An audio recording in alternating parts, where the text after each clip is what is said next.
ala ilmi magezi gange nze nakola nnyo nzegola nina obwongo bungi ntaddemu amagezi aga buli kika okulanga nfuna amalimiro gano Kurani nekulaga nti munange ebyo byoyina Allah yabikuwadde agamba ono nti laula idakhalta jannataka qulta ma sha Allah senga kale oyingidde ennimiro yewo toze mu kwewaana gamba magezi gange gamba nkola nnyo nze golaba ntaddemu amaanyi qulta ma sha Allah la quwwata illa billah senga ogaye nti naye amaanyi si gange era gwayina sente ng'oziyina ku simu yo munaye si magezi g'okuba nti gw'olina amagezi mangi nnyo okusinga abalala abatayina okubeera ng'olina by'olina eby'amaanyi sigamba nti olina nnyo nnyo nnyo otaddemu sayansi mungi otaddemu amagezi mangi nnyo okubeera ng'abalala tebalina by'olina kanga senga oyingidde oge nti masha Allah onono Allah ng'atusomesa olina by'osimbye bimulisiza ga masha Allah la quwwata illa billah si magezi gange wabula Allah yabijjeyo wansi mu nnimiro. Sheikh Muhammad Mugirwa tukweyanziza nnyo sebo okubeera nga oze n'ensonga ezo maadha ba'da Ramadan ogenze n'ogamba nti agamu ku mannya ge twalabanga mu Ramadan galabikeko ninga nti kirabika nzije nyongere embalage ennamba nsobola okufuna kubanga bo babadde nga bazuukuka kulya ddaako era nkakasa ekigendererwa kye kimu abamu bajja gamba tutandikiddewo sitati era nze okusekulya ddaako ennamba zaffe koolina okuba ng'oyita 07776 4 4 2 2 0 7 7 6 4 4 2 2 oba 070 7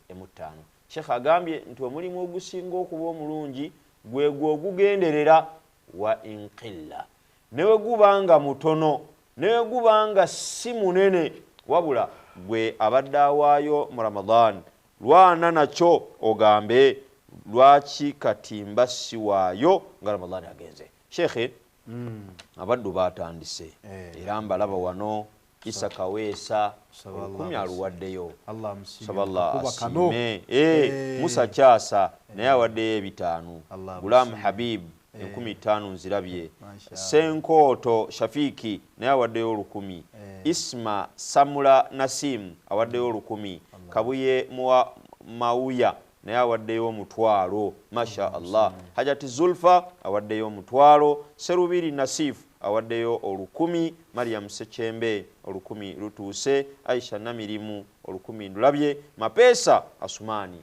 naye awaddeyo 10 abaye Ramadani okugenda kwe tuleme kujjawo mirimu tusigale nga tukola tuleme kulaga nti shaitani yatandikidde kuffe nti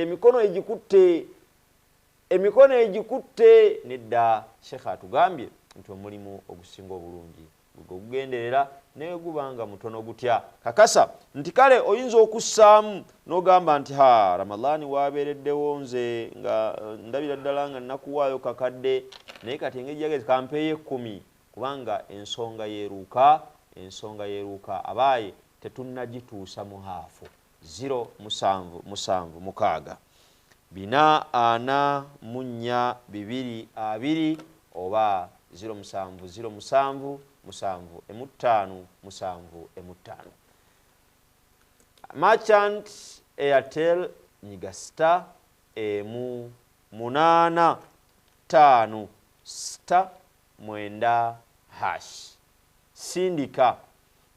sindika bw'ovaawo awo bakubuuze Merchant ID 43 42 9 8 9 sindika bw'ovaawo bakubuuze bakugamba teekamu ssente abakyakulembedde wano bwe ntunula ndaba ba mutwalo that is Kabuye Mauya then Hajati Zulfa bawaddeyo omutwalo gwe naawe osobola okugamba nti okusinziira wenneeraba nagambye nti ebimu ku bisinga obukulu essaawa zino sheekha anaatutaggululira naye okunyiikira ennyo okumusaba Allah akkirize weesibe ku ekyo omugambe wa kitiibwa Allah n'omala okkiriza ai Allah n'omala okkiriza Ramadhaani yange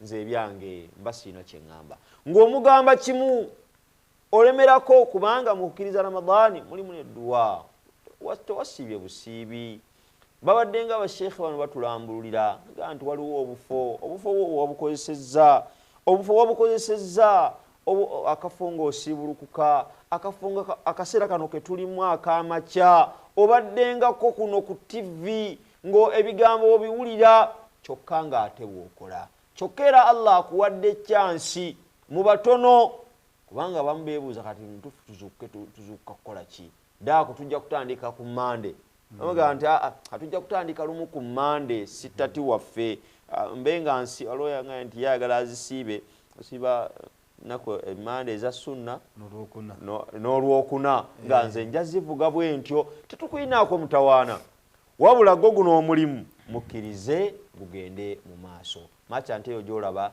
akakadde kakkiriza kakati shekhe nze bimu ku bintu byensinga okubanga nzikiriza mu Ramadhaani omuntu okukwata emitwala akakadde miliyoni 3 n'aziwaayo kiyinza obutakola mawulire wabula ekiyinza okubanga kiri surprising ekyoyinza okwongera okulaga omuntu ndi mu butuufu yanywedde kwe kukwata akakadde ako n'akawaayo essaawa zino n'okwata 10 n'ogaa nti Ramadhaani yaweddeko naye bwe naafunanga akakisa nemba ku TV kwendi 10 njaddiwaayo kubanga ensonga lwaki mpaayo njiina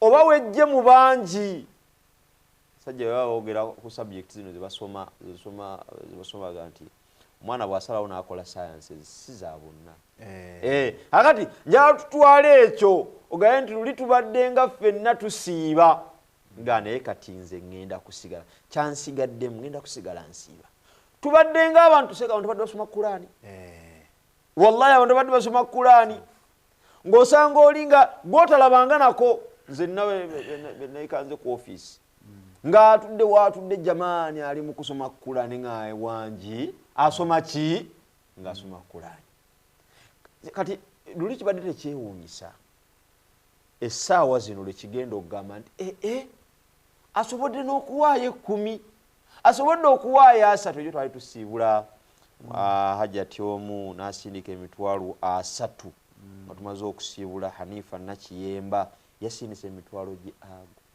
3 naye nga niya nkakasa ayinza okubanga yagiweddewo ku mbeera bakadde be yidi kugulira bakadde be yidi yayinga abagulira oba oliawo zishariya n'amakanzu aga nti kampeeyo kino kinene bwe kiti kakati essaawa zino abalayi ba firimu kaba kavudde ku nnyanjula reality sets in now nga tuliko origino tewakyaliwo biri byagamba nti imaani nedda tuliko origino gwe bw'okwata n'owaayo mutuufu Ramadhaani oba ogiganyuddwamu kyekyo sheekhe kyageza kutugamba nti ebadde training ebadde madrasa tubadde tusoma wayize ki oluvannyuma lwa Ramadhaani *855*9# sindika bw'osindika bakubuuze merchant ID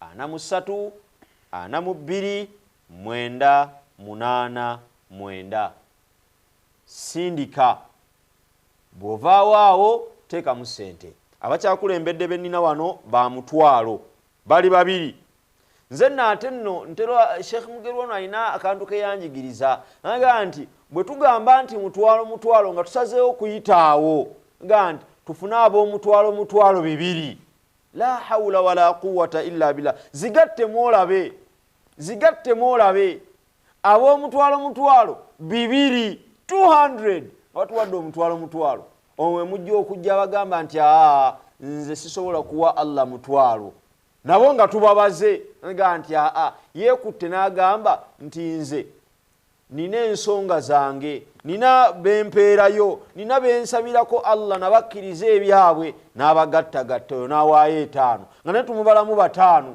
nga ku bantu 2 ono ye azitowa 5 ng'olowooza tuba tugenda kukomawa nga tufunye abantu 2 nga batuwa omutwalo. So wakati saagala onyoome kyolina, saagala wenyoome, waayo kubanga okusoma kwawedde, tutandise kukola biidhinillahi taala. Naam Sheikh, akaseera kano ke tulimu naam, kamu ku biseera ebyebbeeyi era bye tubadde tuwa enkizo nga wali omuntu abadde azuukuse kulya ddaaku. Kale akaseera kano enkuba eri mu kutonnya, se wabweru awo nga kakuba katonyerera, naye kaya abadde y'amaanyi. Naye ku Afrikana balina enkola nti ofulumayo wali mu hoteeri bakuwa kuwerekerako paka ku ntambula. Tekyambulira bakwagala odde nga friend, wazze ng'oli mugenyi, bakwagala bwe kuba kuddayo ofune ebikuzza nga mukwano gwabwe. Naam. Aye otuuka wano eno n'omala opaakinga tewali nkuba weddamu kukubira. Kituufu, alhamdulillah. Tolina oddamu siŋŋaanira akakuba. Muyiseewo mmwe temuliiko atharu yako. Akalaga nti yekukubye. Alhamdulillah. Naye akaseera kano ke tulimu nga n'enkuba eri mu kutonnya, mudawamatul qiyam.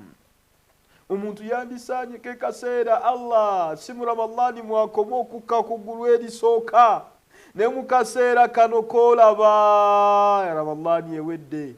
Jukira basahaba ridwanullahi taala alaihim we bamalanga okusiiba omwezi gwa Ramadhaani, bamaze okusiiba bamalanga 6 ashhurin, emyezi 6 nga bagamba Allah waffe kkiriza. Bamalanga emyezi 6 ku myezi egibasembeza ku Ramadhaani addako mu mwaka, emyezi egyo 6 nga balajanira Allah, Allah wange wakkiriza Ramadhaani yange, nsaba Allah okkirize, nsaba Allah okkirize, basaba Allah kukkiriza. Nene wesanga ffe tumalirako ate mu kujeemera Allah. Yali yata simanyi n'omukyala simuwoyi namutanga yakomye okufumba Idi nga togenze waabwe mukima mu mateeka, mu mbeera ezifaanaganako wezityo. So mudawamatun, omuntu mu byafuna mu Ramadhaani, baada Ramadhaani kikyakola, ayina okuddiŋŋana Kulaani ogisoma kuba agyetaaga mu bulamu bw'ebbanga lyonna. Kulaani eteeka security mu bulamu bwaffe. Kulaani eyo etusomesa okwekulaakulanya.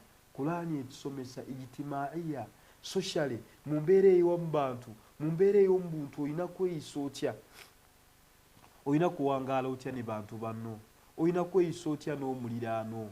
Allah n'akusomesa omuliraano nti omuliraano baguyisa weeguti, n'oyinza okwesanga mwalidde Idi nga neiba wammwe temwamuwadde.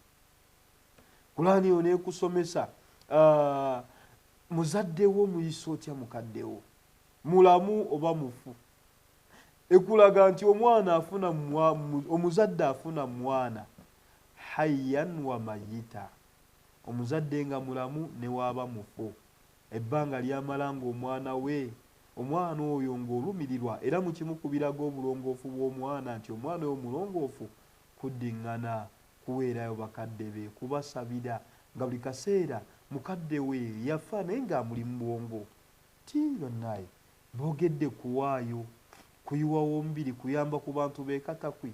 Lwaki siteekawo omuntu, siteekawo embeera ku lw'abakadde bange? Tubadde mu Ramadhaani, okutya Allah kutubadde nako, okubeera nga tukuyina okuddiŋŋana. Musajja omu yankubira akasimu wa Ramadhaani ng'etandika nga aseka wange, eno imaani kika kino sigirabangako, ng'agyewulira nanga naguze chapati y'amagi majaana nga mulimu emboga bagize, agigula nengula n'ekikopo kyange eky'amata. Naye we yagenda okwebaka nawulira adhaani nga baazina salatu subuhi. Taka mwazinya atukeereddemu bukeezi kiki? Eno tunula ku ssaawa ng'ekituufu obudde obulya ddaaku buweddeko.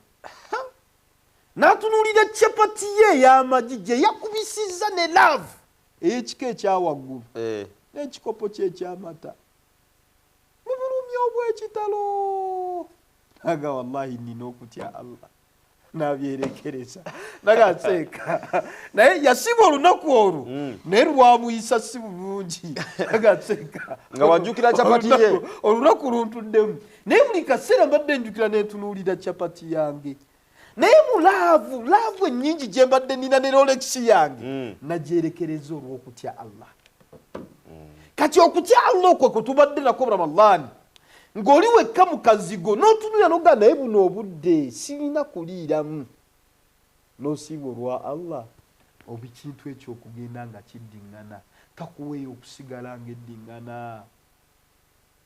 akaseera kano kabadde mu biseera eby'okuwaayo sodaka y'omu kaseera kano n'oleeterako nniya Allah erakka ku ggulu erisooka fi kulli layla mu buli kiro mu kiro nga kiggwako awo mu kaseera weekati n'akoola n'agamba abange hal min sa'irin waliwo ayina obwetaavu bwonna bw'ayina hal min sa'irin eriyo ayina kye yeetaaga nkimuwe obadde nga teweebase noga Allah wange mpaddeyo omutwalo Allah mutwalo gwenkuwadde neetaaga kino era akaseera kano kakozese nandirabye abantu bangi olwaleero Sheikh bibiri nze nategetinze simanyi wabiwandiise dda 200 persons nga batuwa omutwalo tugenda bikola bwetutyo olw'ensonga nti twavudde mu biri bye twabaddemu nga oba ngambe kankyogere bwe ntyo nga shayitaani eri kyendi tuli mu reality Sheikh ka tuli mu reality era gwolaba nga asobola okuwa omutwalo mukakaseeko oba ettaano oba emeka mukakaseeko nti mu butuufu yafunye training era tannakola loosi mu Ramadhaani ye njagala owandiika 200 persons nga tubuuza man minkum naja ani eyawangudde man minkum faaza ani eyayise ebigezo man minkum alima anna Allah hayyun la yamutu ddala ani eyategedde nti Allah bbanga lyonna waali ani eyasomye twagalayo abantu 200 nga basomye muliriddawa waliko omukono gasekanze nategedde mu Ramadhaani nti okutya Allah tulina omutya kuddiŋŋana nategedde nti okuyamba kuddiŋŋana nategedde nti nina okutambuza obulamu bwange nga nyamba abalala biidhini rahmani abantu 200 nga batuwa omutwalo gwoyinza okugamba nti nze sisobola waayo omutwalo n'owaayo 3 labas bw'owaayo 10 nkulayirira Allah tujjako abantu 10 kubanga bw'oba ozitowa gwasinga okumanya ffe tageti yaffe ya mutwalo bw'owaayo 3 bantu -30 persons oba ozitowe kuba ekituufu kiri nti tetwenkana era nagajuza Abdusalamu nti nagendako ogula ebinyeebwa Allah manyi yatonda nga tetufaanaganira tetwenkana musajja nga ngenda gula ginnats byanga akakaaga nensasula naye aba akyapima ebyange ne wabaawo wajja namugaana nga enjagalayo cashonats ffenna nga twagala binyeebwa naye ng'ebinyeebwa ebyo byanjawulo byawukana namuga kilo ya 800 ekituufu nagenda okutunula nenetunuulira nze nentunuulira n'agula ebinyeebwa eby'omutwalo 8 nga wallahi tetufaanagana era ng'enjawulo weeri omusayizi nenyambala nempunya byonna byali birinamu engeri ya olaba ng'oli aguze eby'omunaana nange aguze ebyakakaaga nga wallahi tuyina enjawulo era nga Allah yatwawula tetufaanagana Sheikh mulayini yennyini njagala omuddu agambe nti nze nzitowamu ndimu omuntu omu nze ndimu 10 ndimu 3 ndimu bwe bati biidhinihi subhana enamba eya MTN eyo ntya okugiteekako ennyesiro olw'ensonga agiyina yeewambye tetumusobola kumufuna era asobola okumunfunira asobola okumunoonyeza amunoonye ne Airtel yo tugiyina butereevu Airtel eyo gye nsinga okwagala erabike MTN bw'oziyisaayo nyiza obutaziraba kati nenziraba nga nvudde wano naye Airtel 07 era ne Supreme Leader agambye nti yebe esinga okubanga erabikaawo 0707 755 ne merchant awo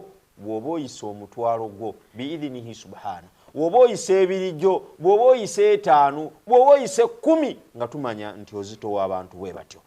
Njagala ssebo ku bantu ebibiri osookoddeko Florence Nakiriwo agambye nti nze omutwalo gumu 1200 nguwaddeyo tumubala nti alimu omuntu omu. Florence Nakiriwo kyokka naatera bwe twogerera yakyasinza okuwaayo ssente nnyingi ennyo kukyanga twatandise.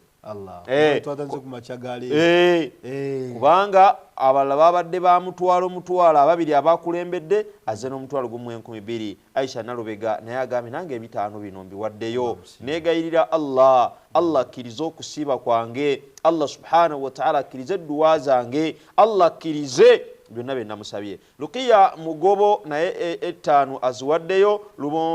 Lubomboka Salim awaddeyo 10,000. Katongole Quraish naye awaddeyo 15,000. Owange atulaba bwe tubanga twabadde gye twabadde ng'osobola okuwaayo z'owaayo, kale kendeezaako bukendeeza ogambe nti luli mbadde mpaayo akakadde kati mpaayo 10, luli mbadde mpaayo 10 kati kampeeyo 5, tusigale nga tulaga Allah waffe nti Allah tukusinza. Allah bali amalako kugira ati byatugamba aya y'ekyenda mu 9 aga wa'budu rabbaka hatta yatiyaka al-yaqin. Allah tumusinze paka lwe tunaatuuka ekiseera ne bagamba terezaamu. Abantu batukesanga bakuyoola buyozi sheikh bakuyoola nga bw'obanga omuntu wabanga mulamu asitulika ne jamani bbanga lwotuuka ekiseera ng'oyiikayiika buyisiyisi bwoti ate nga twali tugenderera kukulumya tukuyoola buyozi paka akaseera bwe katuuka nga gwe abadde yeenaaza bagenda kukunaaza, abadde yeetambuza balina kusitulira ku bibegabega, abadde yeeyambaza nga balina kuzinga la hawla wala quwwata illa billah, abadde asaala nga balina kusaalira essaawa haqqan yaddala. N'olwekyo saagala nnyo batiisa gamba nti ate kati ate atandise tutiisa butiisa nedda. Ennamba ezo nga bw'oziraba Airtel *8 8 5 9 hash. Sindika. Bw'omaliriza okusindika be paba bakubuuza ki? Bagamba enter merchant ID 43 42 9 8 9. Sindika. Bw'ovaawo awo bakubuuze sente. Nze we zibanga ennyingi zibuze nteeramu omutwalo gwa sente ogu gumu. Noonya abantu 200 nga bampa omutwalo. Tubisobola guteekemu. Bw'oba tosobodde mutwalo teekamu 5 nga Quraish bwe yakoze, teekamu 2, teekamu 5, 3 ziteekemu ezisobola okuvaako zonna. Bw'omaliza okuzissaamu bakubuuza reference, payment reference, teekamu erinnya lyo. Bw'omaliriza okussaamu erinnya kakasa nti byenkoze mbikoze sigenda byejjusa ng'oteekamu pini yo. Bw'etaba eyo kebe Airtel ey'ennamba 0707 755 755. Nze nkulindidde ku mbeera egamba nti bwe nkulaba nga tukujjako abantu 2 biidhinillahi taala twakafunako omu. Sheikhe kagire nga atusomesa nga bwe nkulinda ojje. So baganda bange mu mbeera eyo eya istiqama omuntu okuddiŋŋana omulimu gw'abadde akola almudawama alayhi n'aguddiŋŋana n'ogusigalako kaseeka kabonero kankunala akalaga nti gwe wayise ebigezo. Kyobula tugamba kale katufuneyo abantu 2 abatukakasa nti bo najjawo maminkom najjawo bameka abayise ebigezo ebyo abaga nti seeka inze nkakasiza ddala nsaba Allah akkirize era mpangalize. Basahaba ridwanullahi ta'ala alaihim akaseera we katuukanga kano we kati bayinanga obweraliikirivu bungi nga beeraliikirira ki baada Ramadan yeweddeko egenze ne banakuwalamuko agayi ya Rabbi omwezi gutugenzeeko omwezi ogubadde gujjudde okusaasira kwa Allah ogubadde gujjudde obukkiriza mu mitima gyaffe obw'amaanyi newe gwagangako ne beeraliikirira ne bagamba naye hal minna min almakbulin ddala tuli mu abo Allah be yakkiriza.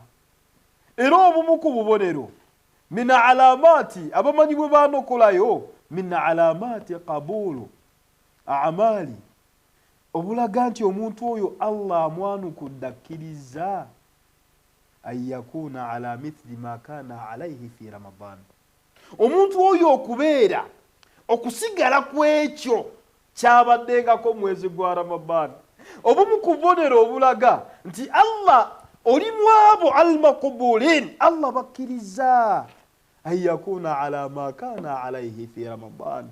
Omuntu kwe kusigala kwekyo kyabadde aliko mwezi gwa Ramadan nosigala ng'okiddingana obadde oyimukako ekiro nosigala ng'oyimuka Kulaani obadde ogisoma nosigala ng'ogisoma obadde osaddaaka nosigala ng'osaddaaka okuyamba la yabqa al-i'ana la yabqa al-musaada fi Ramadan okuyamba tekoma mu Ramadan. Tubadde mu kisiibo ng'emizikiti giyina emmere nnyingi gye zisiibula naye abantu netuuka nga n'okuggwawo ne wasigala nawo ng'okugaba okwo kwe mubadde mugaba law kuntum senga mubadde mukuddiŋŋana bbanga lyonna Ramadan ne kifaanaganako weekityo bbanga lyonna abanaku tebandikaabye abali mu mbeera etasanyusa tebandisigadde kyekimu abali mu mbeera ey'ennaku embeera eyeetaaga obuyambi bandisigadde basanyuka balime kusanyukako mwezi gwa Ramadan gwokka kuba Allah abataddewo bbanga lyonna nti waliwo abantu nga bakuyambako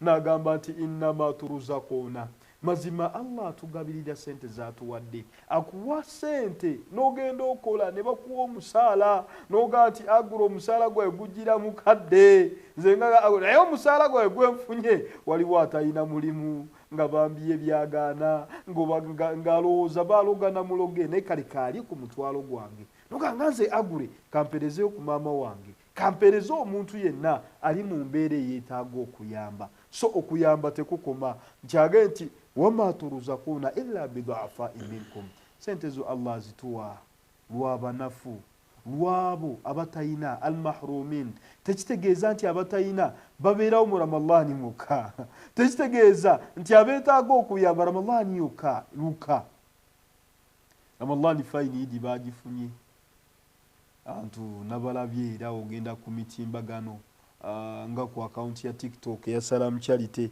ojja laba abantu beeruka nga bataddeko smile nga baba waidi kati okufuna kwabwe idigi nti idi yabaweereddwa kuva mu kitongole kya Salam Charity tekitegeeza nti bagenda okumala okulya idi olwo biba biwedde ennaku eba eweddewo embeera etasanyusa eba eweddewo kati tuyita mudaawama okuddiŋŋana omulimu ogwo omuntu aguddiŋŋanye kabonero akalaga nti ala annahu min almaqbulin ali mu abo Allah bakkiriza emirimu gye naye omuntu asigaddeyo n'aga nti mbadde wali nkola n'amaanyi naye kaakati kanziririre kati kampondooke kaakati kiwedde ekisiibo ekyawedde nange fayiro ya ibaada njigadde nziramu ogiggula kisiibo kijja abantu abamu nga bagaddeyo Kulaani okuddamu gisoma kugijjayo lamanzaani ya mwaka gujja gikubako nfuufu okuddamu gisoma. So mu mbeera weetyo mu bimu nga twebuuza maadha baada Ramadan oluvannyuma Ramadan ki ekiddirira ekirala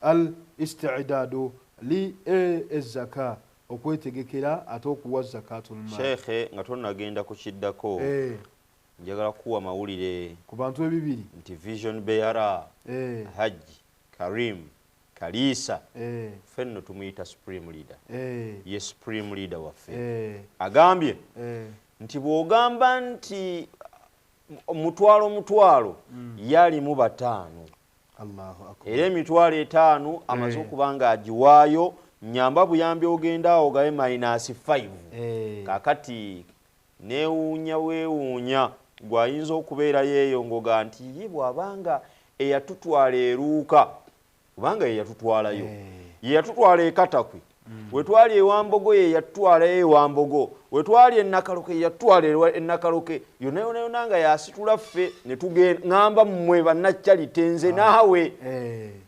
n'atutwala leero nagaa leero bannaye tukwasizeeko abeeruuka akulembedde n'emitwalo emeka 5 Allahu akbar walillahi alimu abantu 5 omujeeko Juma Waisa omutwalo gumu 1300 alimu omuntu omu Zahara Nagujja 2000 aziwaddeyo Katongole Quraish naye ayingidde omutwalo Bwasina Janet 5 ayongeddeko endala 5 wenjogerera naye afuuse wa mutwalo Masha Allah, Masha Allah. Azida Nagudi naye awaddeyo 10,000.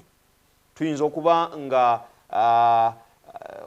waliwo abatannaba kubanga kwebali enkuba eyinza okuba nga egize naye gw'oli munnamukisa era weesuneko omanye nti oli munnamukisa enkuba efudembye enkuba etonnye empitirivu yandibeera nga abamu oba oli awo tebafunyika chance ate gyekoma okutonnya ng'oli yeebika ng'oli yeebika n'emu ku bisomesa eswala ya jamaa nkuba anayitawo genda naye gw'oli munnamukisa era jamaani n'omala obanga kwoli n'ogaana okubanga owaddeyo oba weeryazaamaanyiza bameka nga baali agadde okuwaayo wa aqsimukum billah nga baali agadde mbalayira Allah okuwaayo omutwalo era omwazinyi agenda kukoola agambe ala sallu fi buyutikum musalire mayumba gamwe eno temujja ne imamu tazze kali oli mu nyumba oli ku TV mwazinyi agenda salira mu nyumba ng'ate tulaba biidhini rahmani n'olemererwa okubanga weetaba mu mulimu guno ogw'ekitiibwa biidhinillahi taala kyakulembedde ye mukadde waffe Haji Karim Kalisa n'emitwalo 5 njagala nfuneyo nze ntera otuuka essala ne muwulirako it's a good ensalo ennungi talina kutusinga ono bannaye Haji Karim temumuganya bannaye temumuganya okubanga atusinga olwaleero kubanga kituufu n'omulaba ate yavuza amafuta n'agendayo teyeebase okitegeera bannange temumuganya okubanga atusinga naliko ku salaamu luli mukulu waali ali mu ofiisi kana bannaye ate ng'enkyagera ku seeti ye bakaddi avaluuka ate wuuyo sawa nnyo akyali wano ye bakaddi yaweereza Mungu akugamba nti nze mpeereza Mungu nina bingi byenkwasaganya mba ndi wano ate bayite batya mu West subhanallah aberuhama asiruhama smart villages waliyo gye ziri nze nno nzaakulira project eyo naye n'ekifo nkyerabidde okumanya Ramadhan ebadde ebbaga libadde panvu ne tubaawo okubanga tugendayo naye abo nabo baludde okutulaba naye essaawa yonna biidhinillah tujja kuba tugendayo tulabe progress weefaanana tukwegayirira tukusaba nti bw'obanga kwoli bikole kubanga ye Haji abikoze biidhinillahi taala 077 442 oba 077 442 Airtel 0707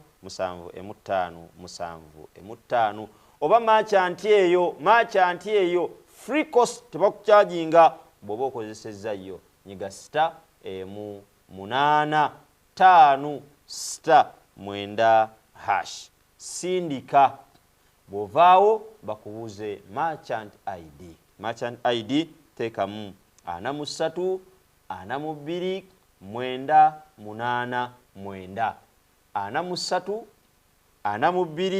989 sindika bw'ovaawo awo bw'ovaawo teekamu sente ziseemu bw'omaliriza awo beera nga oteekamu payment reference libe erinnya lyo oba teekamu luuka bw'ovaawo teekamu piniyo biidhinillahi taala. Babayita beerwampara erinnya libadde lidduse ssebo erwampara smart villages eyo nayo ye nannyini vision aga nti bannaye tukwate wano naye era wuno akyakulembedde klaasi y'amakya agaleero. N'olwekyo naffe tubeereko mu mbeera evuganya naye gambe nti Haji Karim yalayika imaamu taliiko, imaamu yasinga irenge jamuyitamu nenga owenze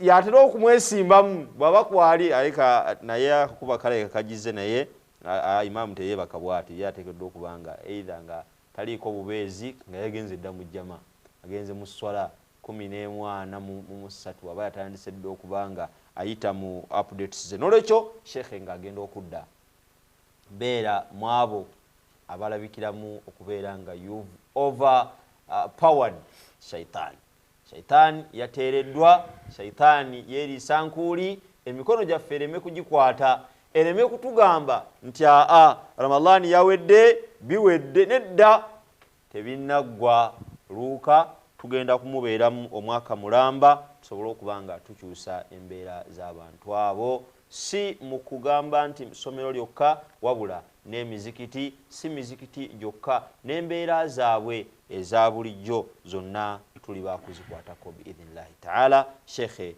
dda komawo mukadde wange oyongere obeere nga otusomesaawo. Nendaba katakuyoyo nendaba n'ebiseera biri ebyemabega nenzukira n'akaseera abantu abo nga basanyuka aji yaleeta zibaasi nazijjeeyo n'abaleetako mu kibuga, abamu ng'aganze badde situukanga nako mu kibuga, badde situukangako Kampala ne bafuna nalaba simayiro z'abantu abo nendaba akamwenyumwenyu ke balina nengayi ya rabbi senga naye mbadde mu abo abakutte zaka ne bawaayo olasimayira abantu gye bafunye. Nsaba Allah anteeke mu abo. Kati Ramadhan eno maadha ba'daha biki ebijja oluvannyuma lwa Ramadhan? Ramadhan etutegeeza yo oluvannyuma lwayo nti omuntu alina okuwa zaka. Oluvannyuma lwa Ramadhan yatuteerawo Allah zakatu el-mali, zakatu el-fitri gye twawadde. We twamaze owaayo zakatu el-fitri ng'etukuba tulina emyezi 2 kati n'ekintu omwaka okuggwako ogw'obusiraamu kuba tugenda myezi gya hijja, dhulhajji, tugenda yingira kuba tuva wano mu shawali, dhulqaada, dhulhajji. So mu mbeera efaanaganako wetyo nga omwaka guno nga tegulina kuggwako okujjako ng'okutte mu maaliyo. Kati fitiri eno gye twawadde abantu gye wawaddeyo mu nzikiti ekuteekideka kugamba nti before ngebbanga terinaggwako olina okuwa ne zakatul maali gwatuuse. Khudh min amwalihim sadaqa.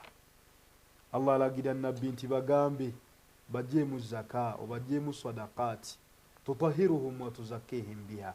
Allah abatukuze, Allah abagirewo ebibamba. Wasalli alayhim obawe n'edduwa inna salataka sakanun lahum. Edduwayo egenda baleetera obutebenkevu mu bulamu bwabwe. Kati naatulekerawo emiryango nti naawe atannatuuka kuwa zaka kuba kati bineeno mafatihi elbarakaati bigenda Allah abituleeterawo abituteerawo kusumulula mikisa gyaffe. Allah atutaggulirira emikisa gibeere mu buwangaazi bwaffe. Muganda wange omuntu okubeerako omukisa kuba gino emirimu Allah gitulekerawo okuddiŋŋana nti bannaye muweeyo, bannaye mugire, bannaye musaddaake. Allah tuwa chance kuba Allah buli omu alina obusobozi obumuwa ne tubanga ffenna buli omu ng'alina. Naye yakiteekawo naga nti mwe bempadde ekinene ku kyabalala nkibawadde lidhuafai minkum, bano besitabiwadde basanyuke nga bayita mu mikono gyammwe. Mbalekeddewo gaapu eyo naye ngibalekeddewo mbakuumire nakyo emikisa gyammwe. Allah atukuumire nakyo baraka zaffe sigale nga zituwangaalirako. Emaali eyo erimu, emaali eyo gyojjamu sadaka, gyojjamu ekiweebwayo. Allah wagiteekamu omukisa ne b'osomesaamu abaana n'obasomesa.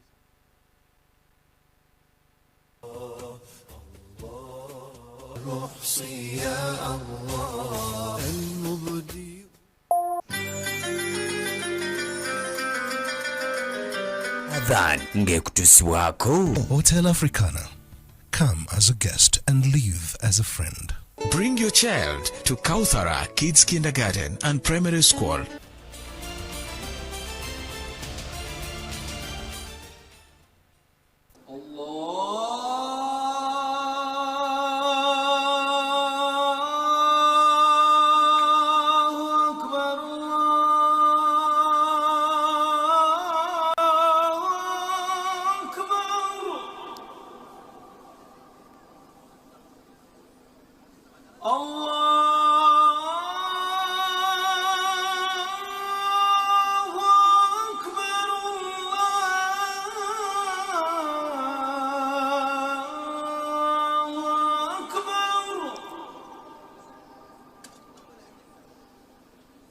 أشهد أن لا إله إلا الله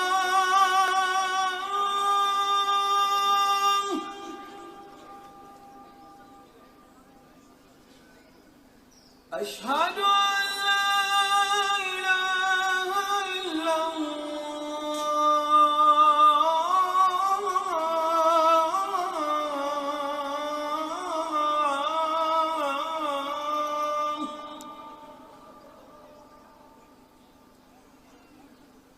أشهد أن محمدا رسول الله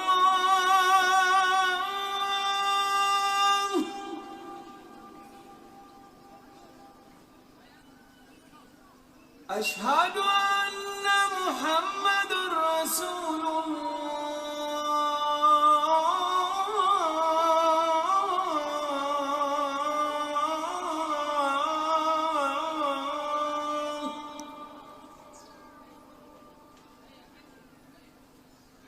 حي على الصلاة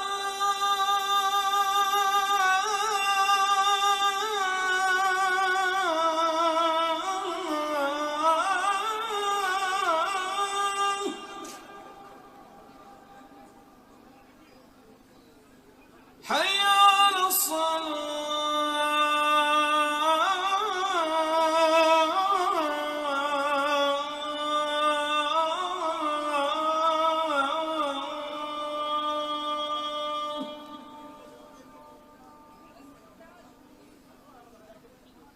حي على الفلاح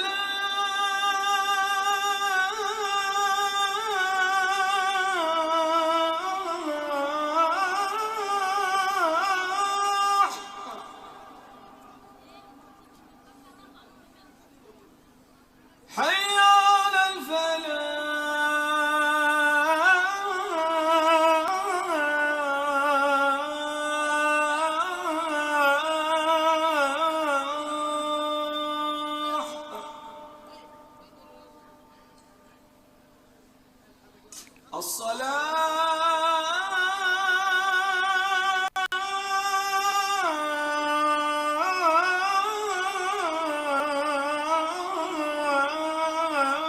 الصلاة خير من النوم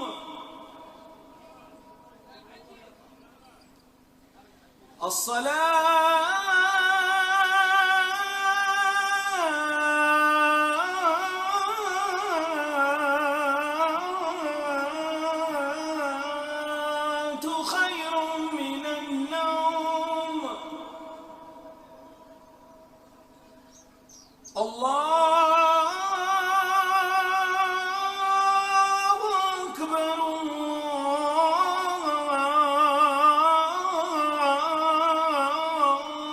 الله أكبر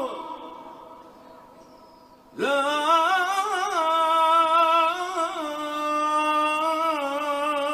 إله إلا الله.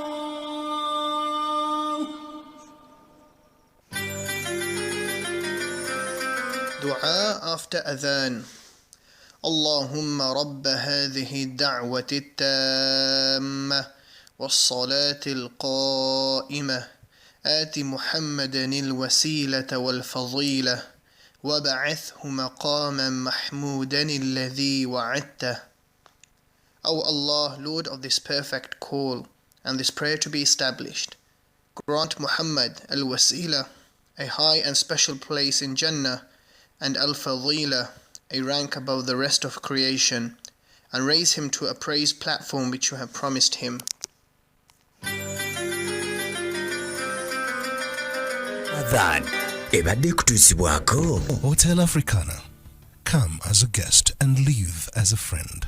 Bring your child to Kauthara Kids Kindergarten and Primary School.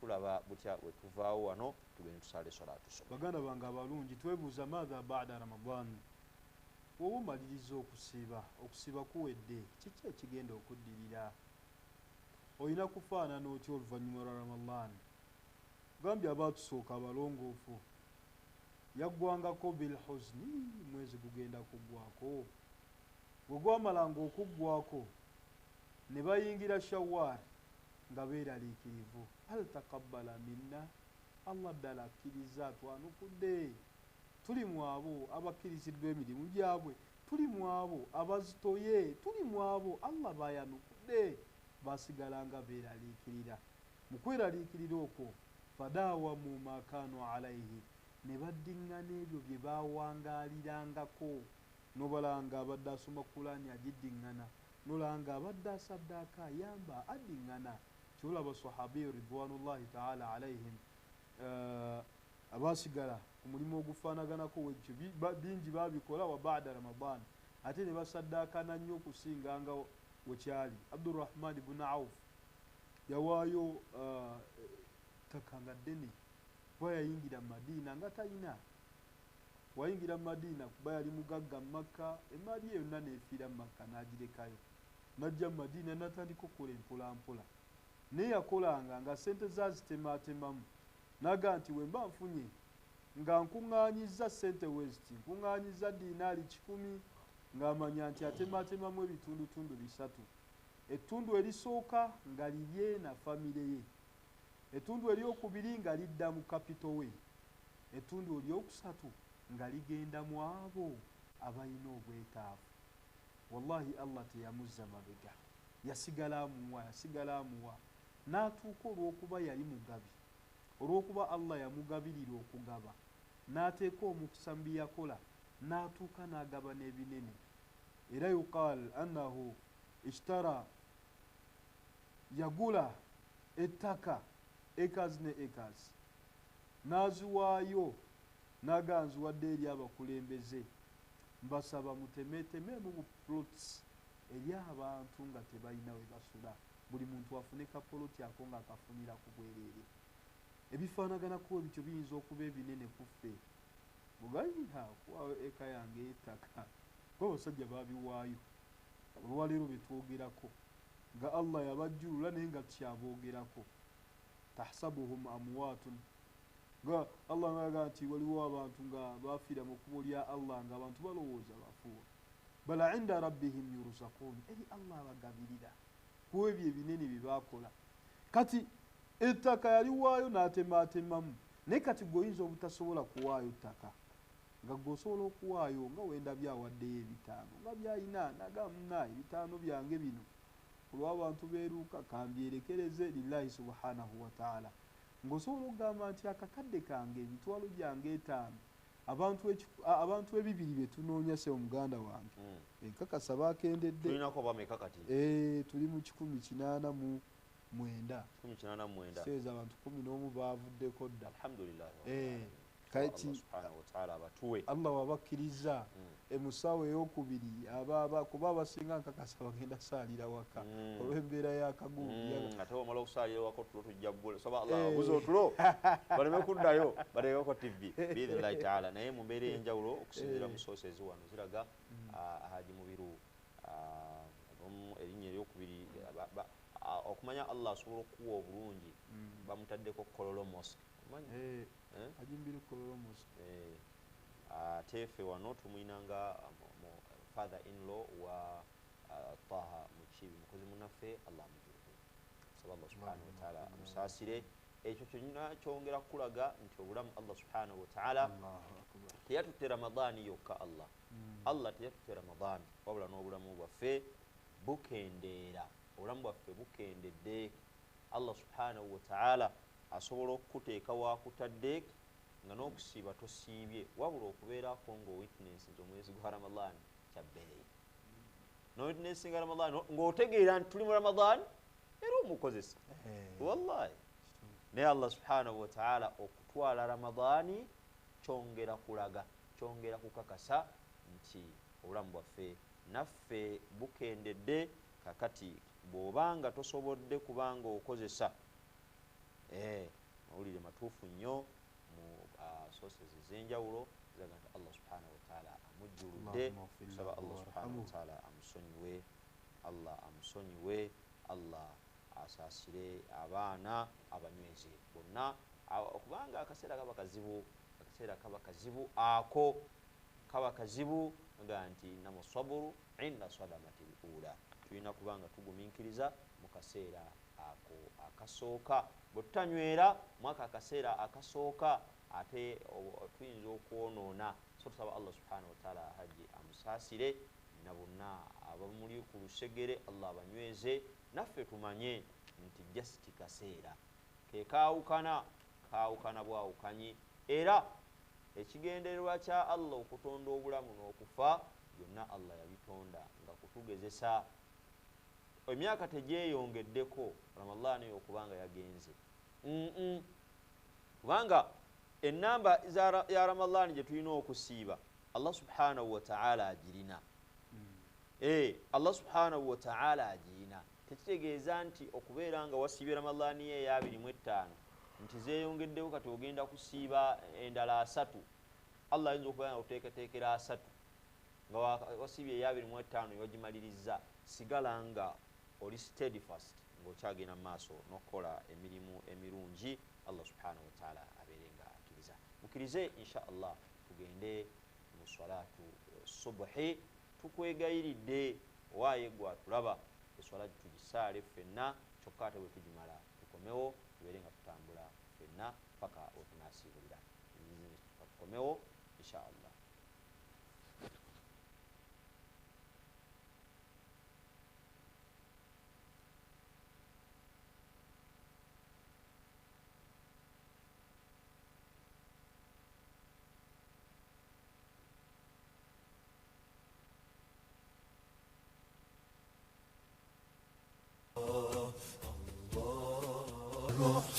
يا الله المبدي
Eno ye Salam TV.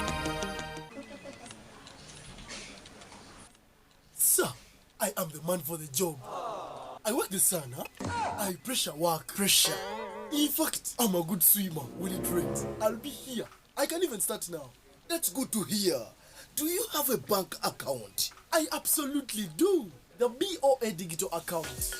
Start banking today with the BOA mobile wallet. It's absolutely easy. Download the app today to save, pay, and make seamless money transfers anywhere, anytime. George, deliver this twice. Boss, it's drizzling outside. Bank of Africa is regulated by the Bank of Uganda. Customer deposits are protected by the Deposit Protection Fund up to 10 million shillings.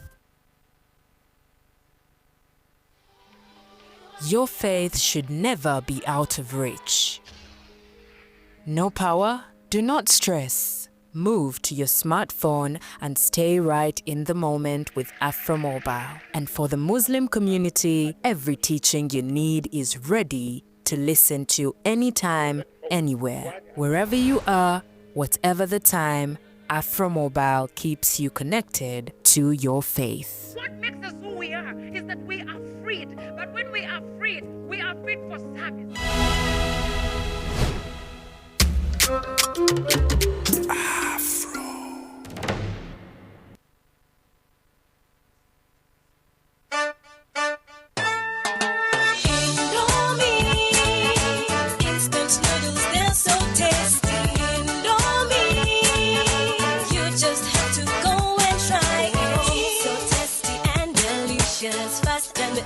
To prepare, just 3 minutes and they're ready. You can have them anywhere. Indomie Instant Noodles is available in 3 flavors of chicken, beef, and vegetable. Buy your Indomie Instant Noodles in supermarkets and dukas near you anywhere across Uganda. Indomie Instant Noodles, Uganda's best loved noodles.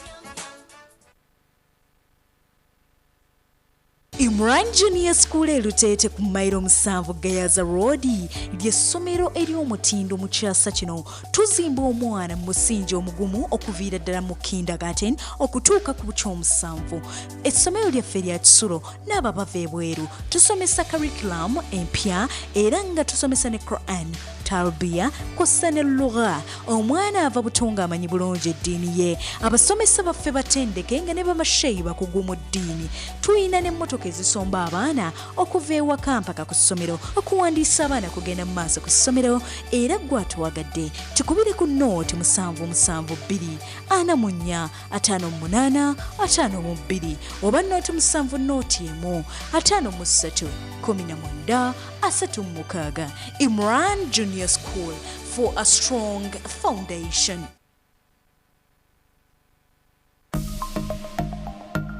Byolina okukola obeere steady. Weegendereza abakwetoolodde. Bw'oba oteekamu ppini yo mu bbanka oba mu ssimu, kakasa nti teri agiraba. Eremu we batalaba mapeesa g'onyiga. In partnership with Uganda Communications Commission and NBS. Eno ye Salam TV. By the invitation of the Vice President, Her Excellency Jessica Alupo, to help out the people of Katakwi District, Salam Charity was asked to extend help to the Katakwi Muslim community. With the guidance of Haj Karim Kalisa, the Managing Director of Salam TV and Salam Charity. We are coming here under the instruction of the Vice President. Thank you, sir. We are under the instruction of the Vice President. Thank you so much, sir. We can go.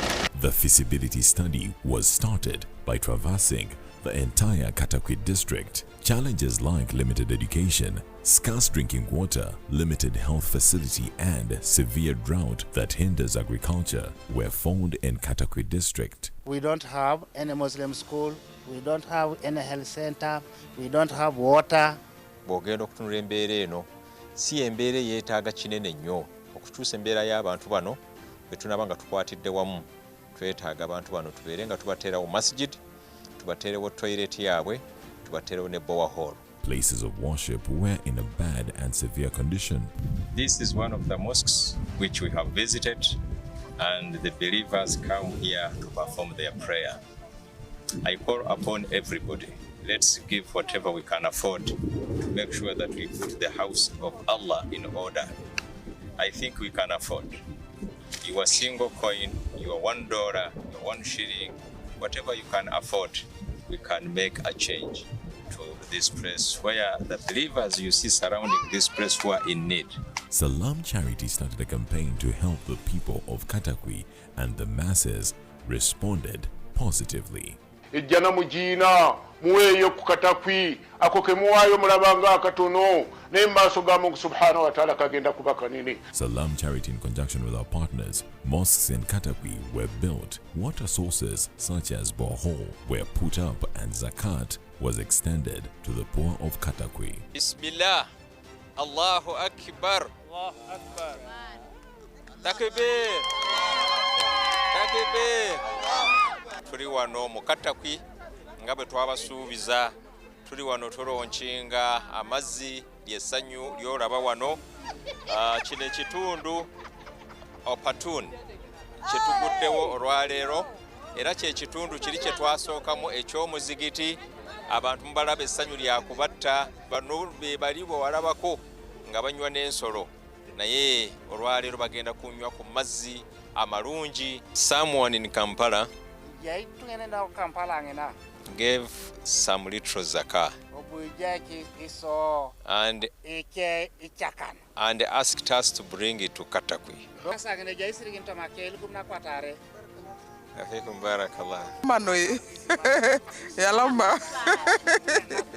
Places like Toroma, Abanget, Aputon, Awojabule, Kapujani, and Ushuk all got good mosques and boreholes for clean water. I want first of all to thank Salam Charity and Next Media generally, who gave us the opportunity to raise resources for this area. This well is for you as a community, Muslim and non-Muslim. Here at Awojabule, Usu County, Katakwi district, there was nothing. Now there is something. Twebaza okutuzimbira omuzigiti era twali tuwonaawona naye kati tuli basanyufu nnyo, era tusaba Allah abayongeze ekimwatoola neno kimwatuwa. Tusaba Allah atukoleki atuyongeze ate ebirala. We so grateful for the promise that you have made and fulfilled.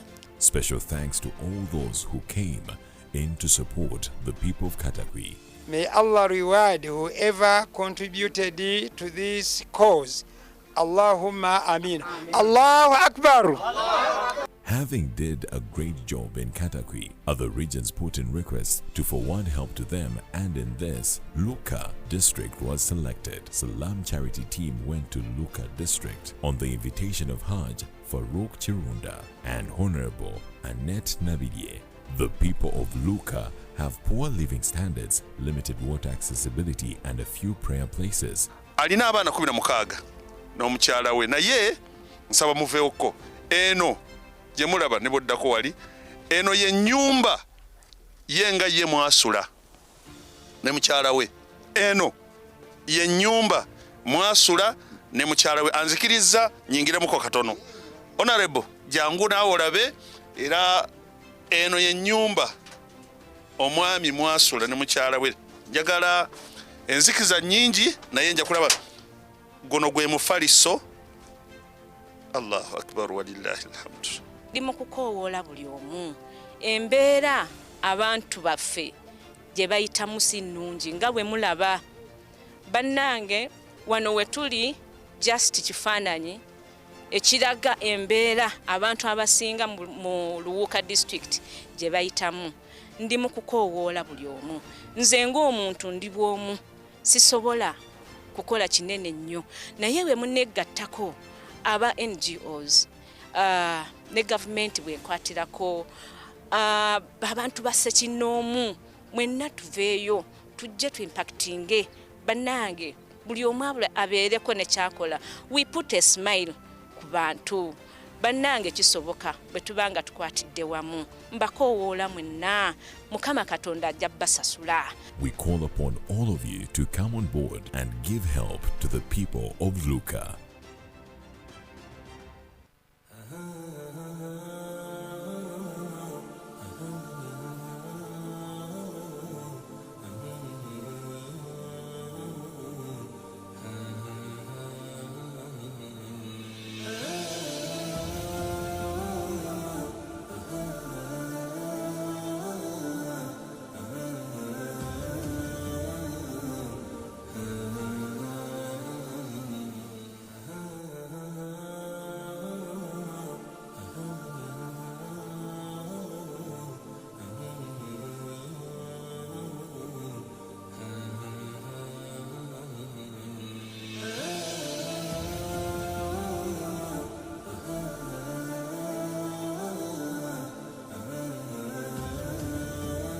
tusanze essomero lino nga mutuufu bwe kuba kuyamba ge gamu kwaga geetaaga okukwatizaako. Kale ekisobose kyonna oba classroom block emu ng'erimu classes nga 4-5 kyonna ekiba kisobose. Essomero lino mazima geene nga abagenyi bano we batuuse era nga emuli wano bana tuli bubi twatandika 2019 essomero lino nalitandika ng'omuntu mu kusooka nga nengeire obwetaavu obw'okuboneka nti abaana ba Uganda tulina obataamu eddiini ery'obusiraamu tusobola okubasomesa ebintu ebindi.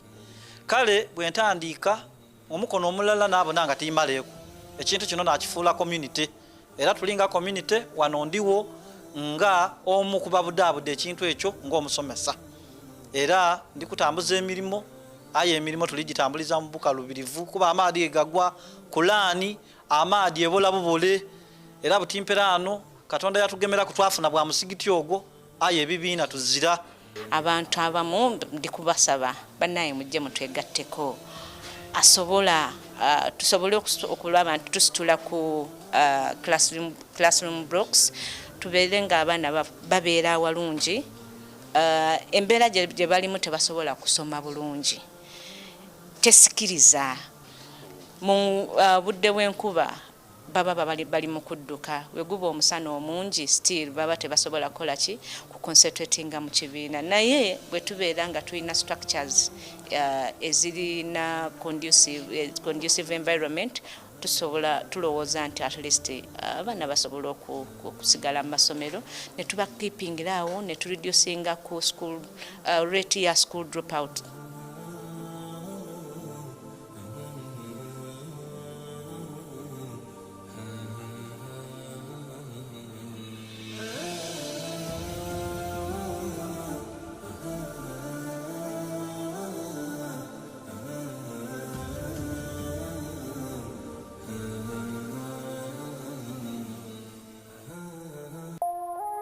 Eno ye Salam TV.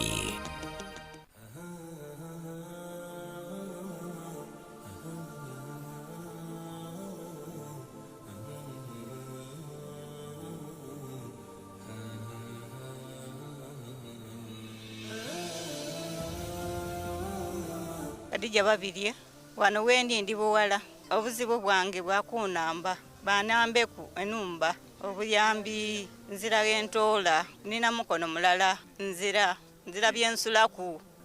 Amanya nze district kazi wa Luoka Seka Ismaila Rashid Cheyune tutuso okusiima Salam Charity okujja mu Luoka wano.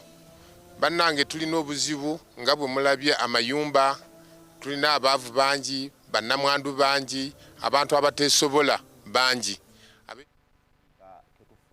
Buli kadde konna ketufuna tukatwalenga so bera eyokubika nakutegeeza dda haji mubiru kololo wano kololo mosque Allah amujjuludde era amawulire galaga nti agenda kuziikibwa Nakwero saawa 10 era wajja kubaawo okusaalira saawa 5 ku masjidi ekololo insha Allah tugende tumusaalire abayiri okumpi tusaba Allah subhanahu wa ta'ala akiza okuziika kwa Nakwero sawa 10 za kawungezi nga tugenda mu maaso ndaba wano Sulaimani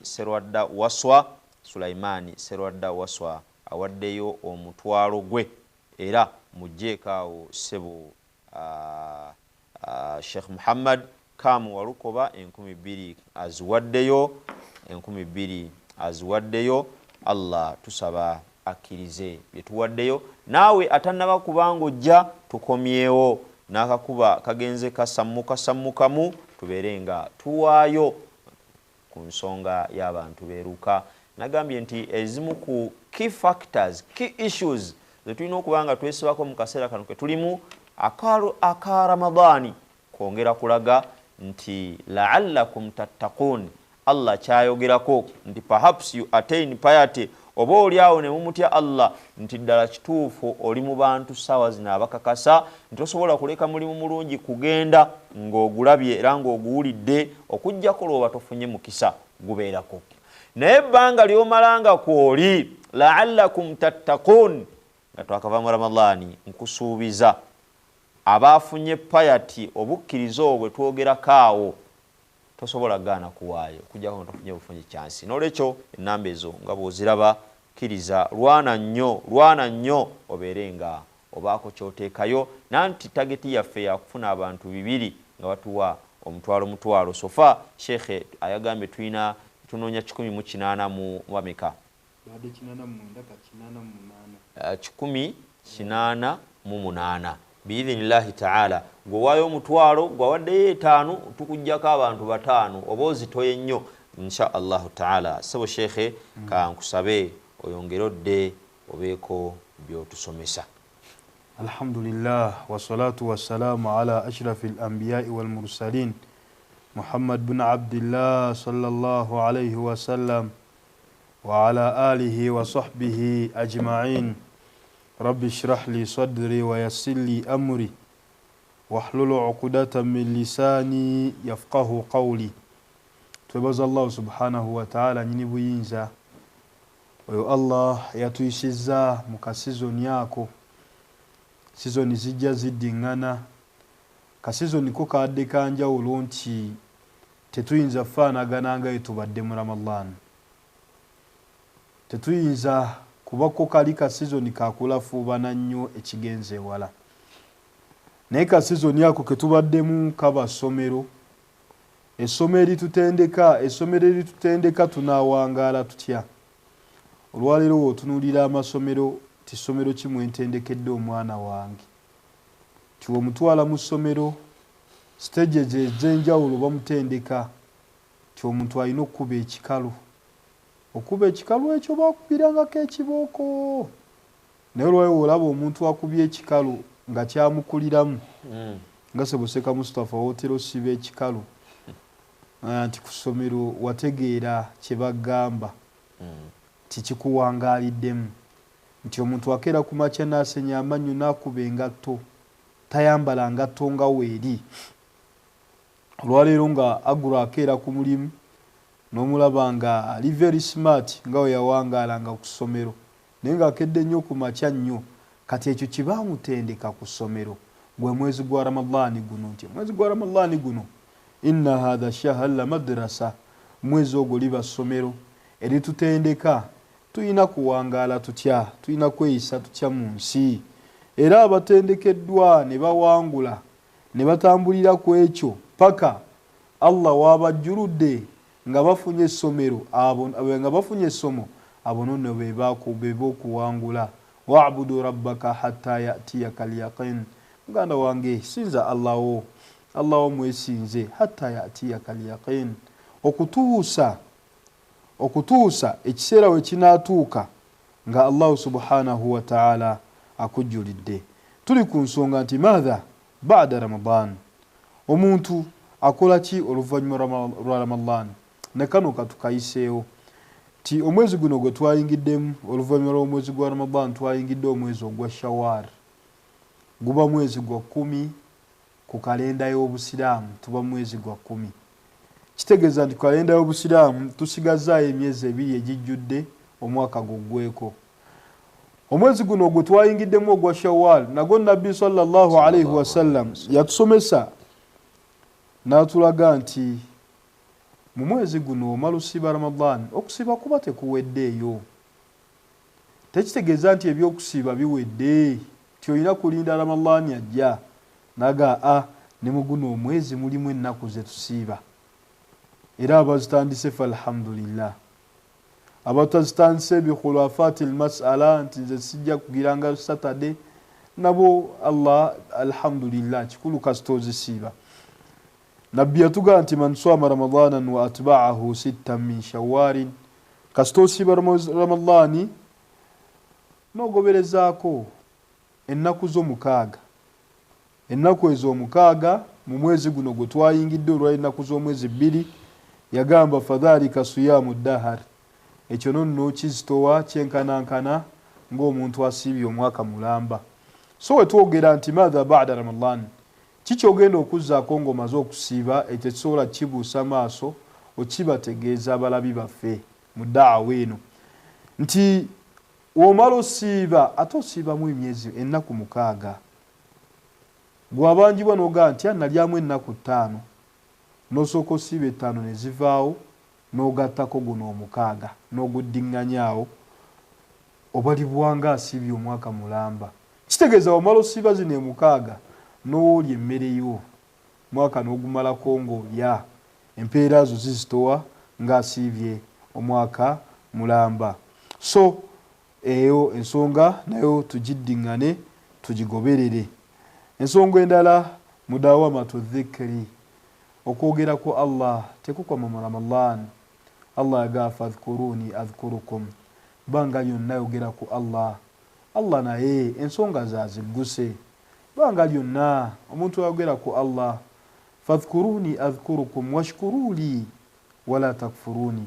Allah mwebaze banga lyonna wesigala webaza Allah kera kumakya n'omwebaza obulamu okera kumakya n'omwebaza noga alhamdulillah Allah nkwebaza munebaze zenjawulo min wasaili taqdimu shukuru ila Allah mugamu ku makubo ge tuyitamu mukwebaza Allah subhanahu wa ta'ala akhdhu ma a'tana Allah kwata kwekyo Allah kyatuwadde noga nti naye bannaye nze ayise mu yidi ne malako yidi ne nsigala muko n'akasente abantu bakabaga nti bannaye sente konna twakamalidde mu yidi naye kati goga yidi neggwa bulungi abantu bange basanyuse kusimu nensigala nga nkyayinako sente weziti noga nti mukwebaza Allah nga walabaga nti banne tugenda zizzaawo tutya mukwebaza Allah ekkubo eryo mweriri okwata ku ebyo Allah byakulekedde noga nti kambiweeko kubalala abatayina ku byebyo byennina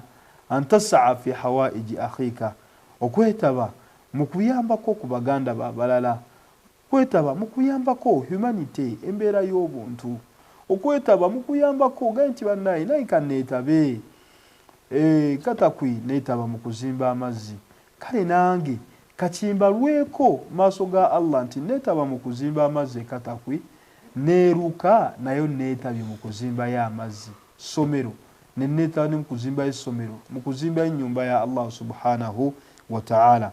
So baganda bafa batulaba era batugoberera mudawamatu okuddingana obuterabira mudawamatu dhikri wa shukr okuddingana okwebaza Allah subhanahu wa ta'ala okuddingana okuberanga twogera ku Allah subhanahu wa ta'ala nga we tubadde tukikola mina shukr nga Allah yalagira nabbi Muhammad sallallahu alayhi wa sallam utulla musura jibaita suratu dhuha.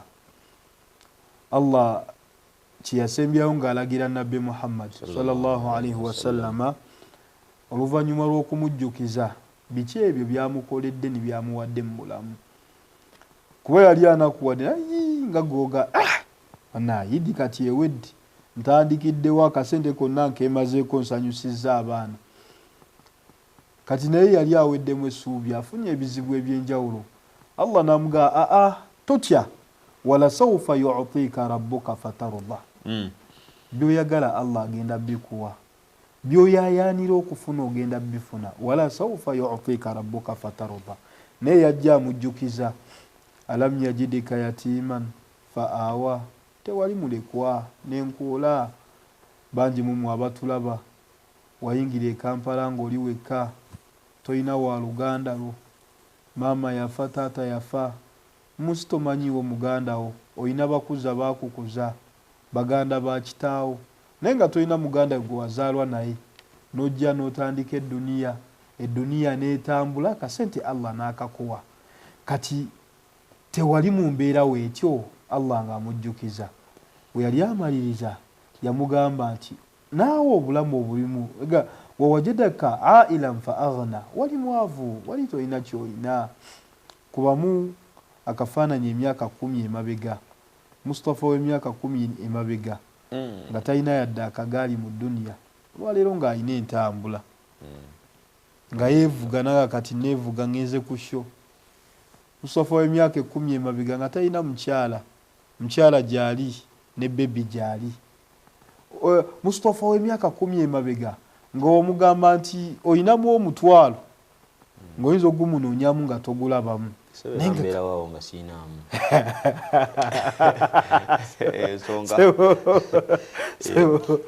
Ensongera ogambira wano nti omusaze w'okunjo kyange ensi okulaba tekirina mutawaana. Sebo kizibu okubeeramu nga toyinaamu yadde ekicupuli muganda wange ate sobeeramu n'ekicupuli era obeeramu nga toyinaamu yadde Mustafa wange Mustafa gwe mmanyi entambula ng'etambula buli wiiki nejje paaki nga wali ku Media Plaza kyogamba eba enywa mazzi so mu mbeera efaanaganako ekyo nti we yali amaliriza ng'amulaze wajjajja mujja biwonvu ki byayiseemu yamaliriza amugamba wa amma sa'ila fala tanhar wofuna chansi yonna wofuna omukisa gwonna ne wabaawo akusaba nti nyamba ne wabaawo akusaba nti deeta n'ofuna chansi yonna n'oteekako screen yo oli ku TV n'osangako Sekamugerwa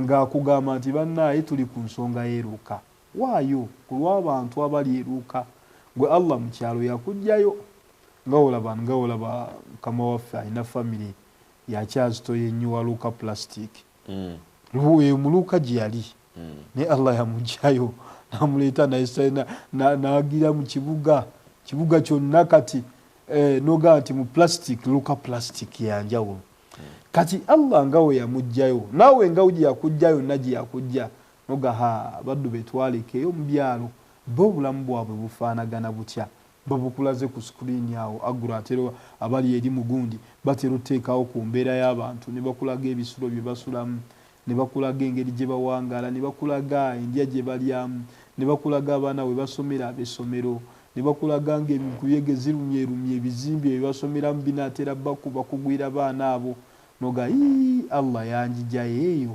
nansitula nze nampanika muganda waffe atuleetedde embeera ne bakulaga nti obulamu bw'omwana ng'afaanaganako waatyo nga engoye ze bambadde naawoga ennyambala gye bayambadde nange wenti we nayambalanga ng'engoye z'ennyambala zirimu ebituli naye nga nzambala n'entambula neru Allah ansaasidde yanzijjayo nandeeta mu kibuga nkoze olwaleero sambala lugoye mwaka mulamba okujjako nga Allah mpadde olulala olwaleero engatto nzambalamu n'ensyusa olwaleero ntambula wetyo obulamu butambula olwaleero ekyokulya kikyukakyuka ne kati ekyokulya noba nti abo we batalidde lumonde oluusi batabaze bulungi n'embeera ezifaanaganako wezityo kawunga k'okusomero oluusi kasooli tagize bulungi kanoga nti Allah nange eyo gye yanzija waba yanzija mu bantu abantu we batyo mu mbeera zaabwe mu mbeera ezo nga Allah yazikujjamu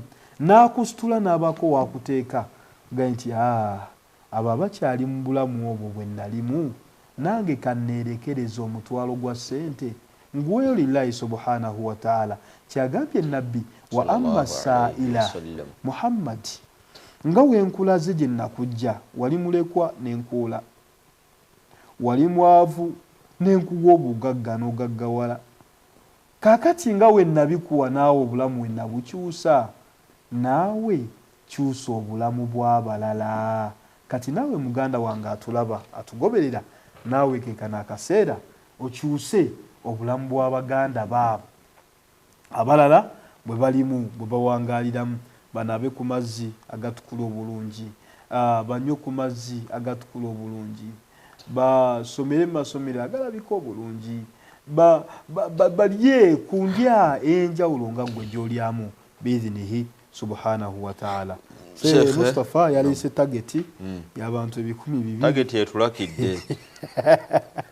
Tageti etulakidde. Oyagala kukkiriza defeat.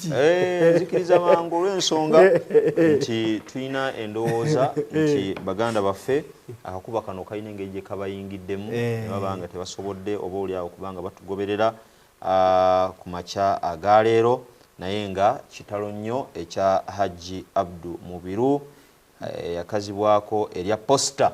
Allah amujjuludde, tusaba Allah subhanahu wa ta'ala amusonyiwe, Allah subhanahu wa ta'ala amusaasire, Allah subhanahu wa ta'ala naffe abasigaddewo ekyo abakitulaga nti naffe obubonero obwaffe oba obuwangazi obwaffe abutuwadde on purpose. Allah abutuwadde tusobole okuba nga tutereeza bw'atugamba talina nsonga lwaki yatonda obulamu n'okufa okujjako kutugezesa liyabeluwana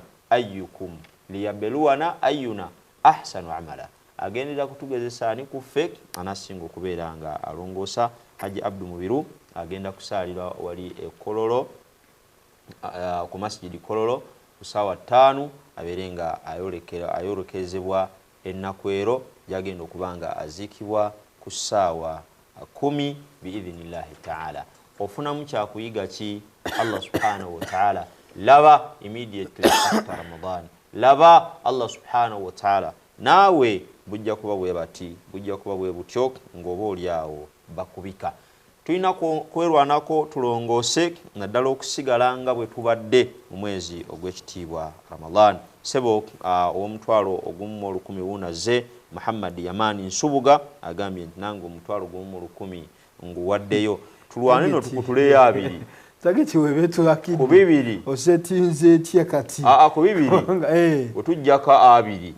Era tuba tugize naye simanyi sofa tuyimide tutya.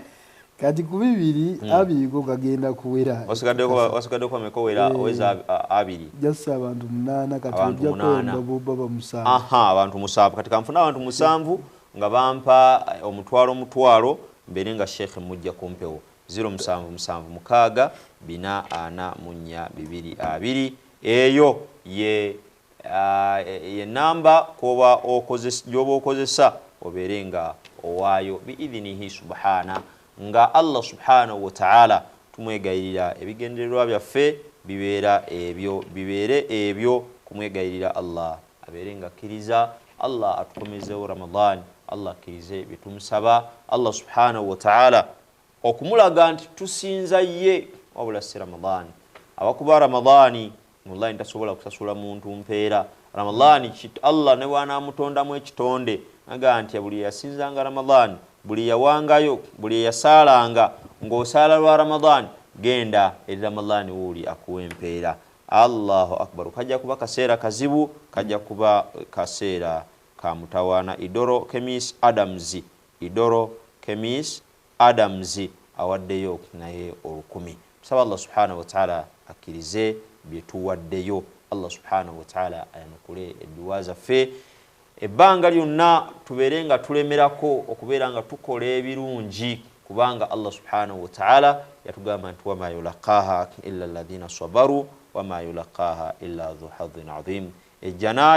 Ejjanaye nga ffenna omuntu ffenna tukesa ne tukkiriza Allah subhanahu wa ta'ala bw'amujjula otuuka ekiseera n'okkiriza uga nti tewakyaliwo ssaawa zino ne bwakubadde nga Haji Abdu Mubiru tumwagala nnyo n'abasawo bennyini batukesa ne bakkiriza nga tezibadde ssente nti oba ssente ze tuba tulina okukozesa okubeera ng'omuntu oyo adda wabula ne tukkiriza nti Allah eyamuleeta mu nsi era yamututte. Kakati tukomekerera ffenna tugamba kimu, Allahumma skinuhu fasiha jannatik, ay Allah musikize, ay Allah muteeke mu nnyumba yo ey'emirembe.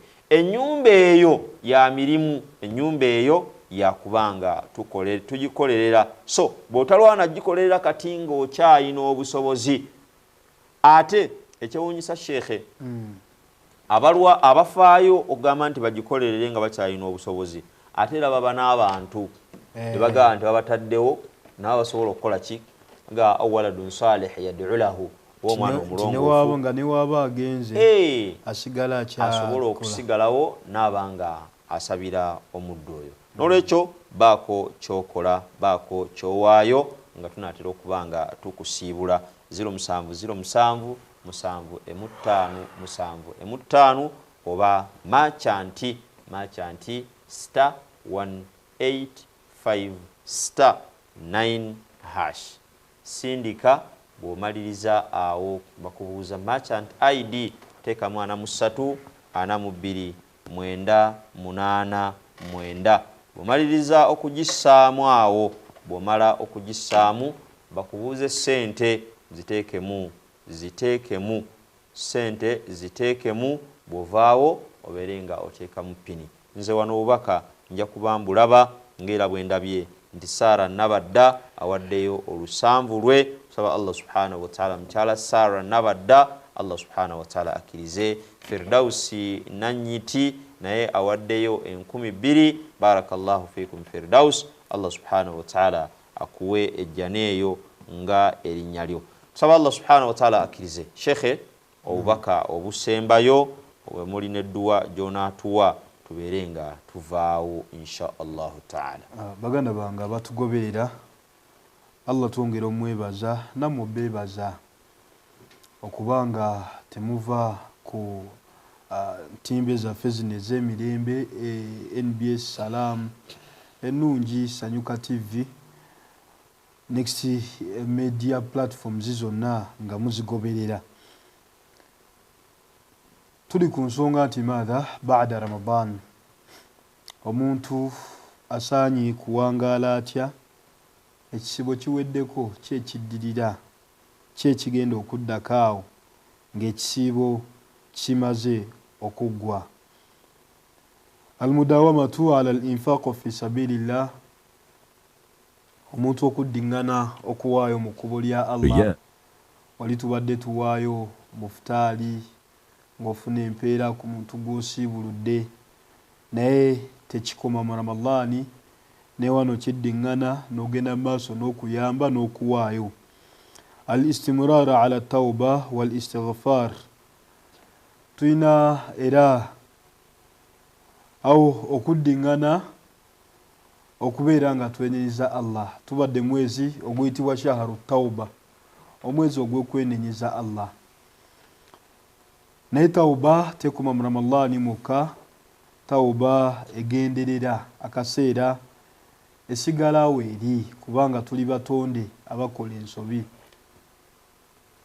ekyatutumya abantu nti tetuyina immunity etugaana kola nsobi ekyo kyajjibwa mu Nabbi Muhammad sallallahu alaihi wasallam newankubadde naye muntu nga ffe kyali kyamugibwamu ekyoyo ekimusikiriza okukola ensobi neera nosanga naye Allah ayinaako obuntu bwe kamugiramu Allah n'amugamba naye waneeno abasa watawalla anjaahu al-a'ma waneeno twakozaamu ekinyamanyama ekyo ekikusikiriza naye waneeno ak'obuntu kabadde kaze so ekyokukola ensobi kyo tuli bantu tewali muntu atasobya eteba kikulimba kabeere seeka kabeere haji nagawe tava Makka kabeere atya ffenna tukola ensobi kati Ramadani ne weeba ewedde kuba Ramadani mwezi gwa kwenenya al-istimrar ala tawba tusigala era twenenya bbanga lyonna tusigala tukola tawba bbanga lyonna kyatandikira ku Nabbi Adamu alayhi salam Allah mugamba nti la takraba hadhihi shajara kuma shaytani gye batadde ina amaanyi Allah alagira Nabbi Muhammad alagira Nabbi Adam nti mbazo kutonda ne Hawuyo mutonze naye la takraba temusemberera omuti ogwo mu mwembiriri nokuba shaytani nzibu yajja ne basomera ddiru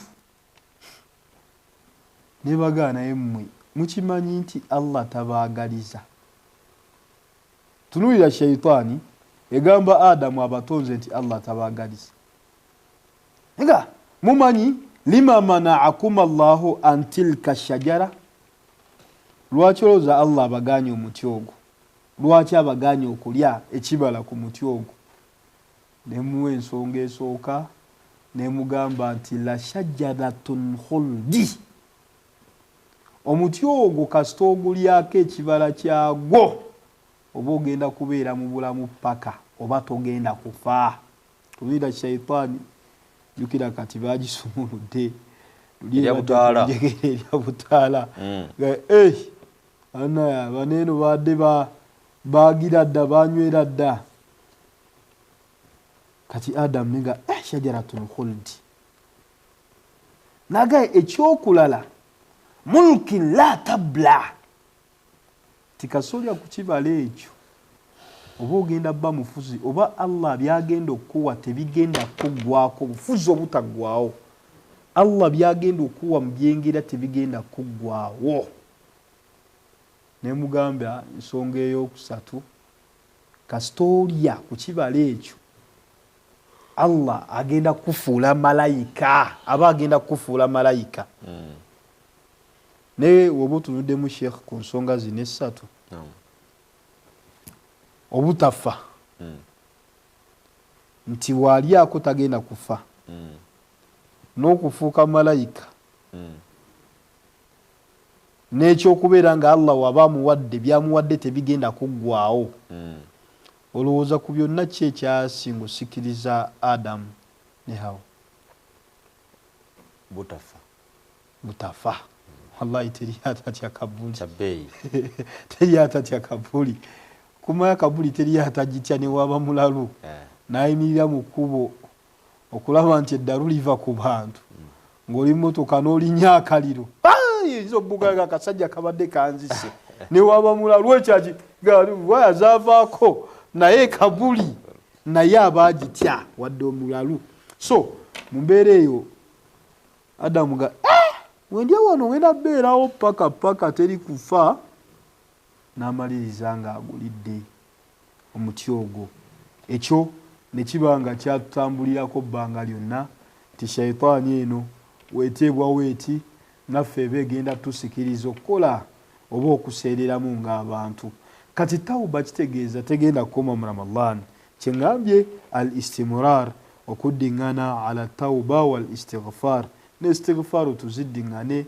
oluvannyuma lwa Ramadan ebyo tebikoma mu Ramadan wa anistaghfiru rabbakum thumma tubu ilayhi ate ne mbawa we mbikola ne mukola tawuba ne muddiŋŋana tawuba ne muddiŋŋana istighfar oluvannyuma Allah agenda bawa obulamu obulungi mu sura emyaga nti ursilu samaa alaykum midrara kakuba mukafuna ebyengera biveeyo mu ttaka mufune ebyokulya ursilu samaa alaykum midrara wa yumdidukum bi amwalin sente zisumulule zireme kubanga waleti zammwe zonkalu ezammwe zibeeremu akasente banga lyonna biidhini subhanahu wa ta'ala ensonga endala mudawamatul qiyam bannaye okuyimirira tekwakomye Ramadan n'ebiro n'ennaku esigadde zonna tuyimirako ekiro akaseera ke tubaddemu awo emabega getutandikiddeko puroguramu kali prime kasigala kali kaseera ka bbeeyi kasigala kali prime time gyosabiramu Allah subhanahu wa ta'ala istimraru ala dua